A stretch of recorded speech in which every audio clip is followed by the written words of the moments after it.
लश्कर में से एक आवाज बुलंद होती है, तमाम किश्तियां जला दो। दुश्मनों के हमला करने का खतरा होने के बावजूद उसकी फौज ने फौरी तौर पर हुक्म की तामील की। मेरे बहादुर शेरों, हम यहाँ अल्लाह का पैगाम फैलाने के लिए आए हैं। अब दुश्मन हमारे सामने है और समंदर पीछे। हम अल्लाह के मकसद के लिए लड़ेंगे, या तो हम फतयाब होंगे या शहीद। फरार होने के तमाम जराए खत्म हो चुके हैं।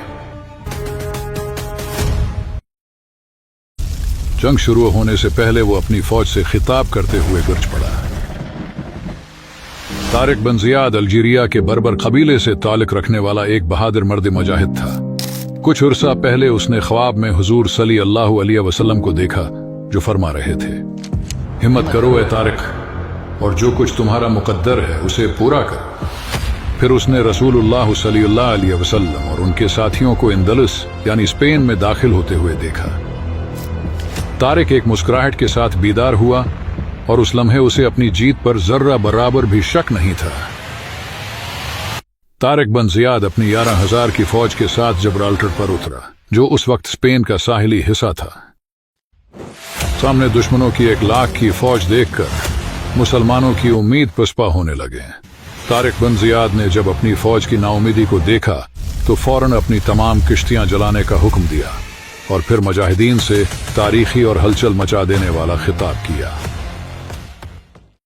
इसके बाद दोनों फौजें मैदान जंग में आमने सामने हुए, जहां बादशाह रोडरिक को शिकस्त हुई और उसे कत्ल कर दिया गया। तारिक बिन जियाद ने अपनी फौज को 4 हिस्सों में तकसीम किया, जिसने आहिस्ता आहिस्ता कुर्तबा, मर्सिया और सारागोसा को फतह कर लिया।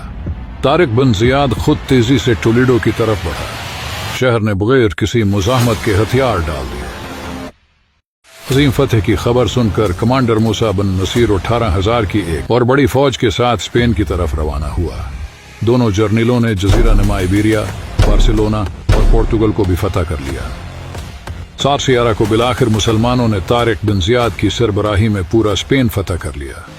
मुसलमानों की हुकूमत के नतीजे में स्पेन यूरोप के लिए फन, साइंस और सकाफत का मीनार बन गया। मस्जिदें, महलात, बागात, हिस्पताल और लाइब्रेरियां बनाई गईं। मुसलमान तकरीबन 1000 साल तक इस दुनिया में एक अजीम ताकत रहे।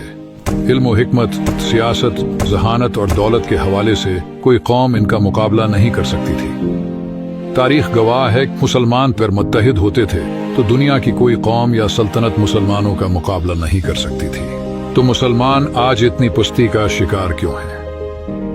सबसे पहले मुसलमानों को खुदा की आखिरी किताब यानी कुरान मजीद सौंपा गया। ये महज एक किताब नहीं है, ये हक और बातिल का फैसला करने के लिए खुदा की तरफ से नाजिल करदा पैमाना है। मुसलमानों को चाहिए कि वो अपने तमाम मजहबी इख्तिलाफात को इसके सामने पेश करें और जो भी फैसला आए उसे बिला झिझक कबूल करें। लेकिन बदकिस्मती से गुज़िश्ता कई सदियों से मुसलमान अपने अकायद व अमाल में कुरान को ये दर्जा नहीं दे सके, और यही वजह है कि आज मुसलमान इस पस्ती का शिकार है।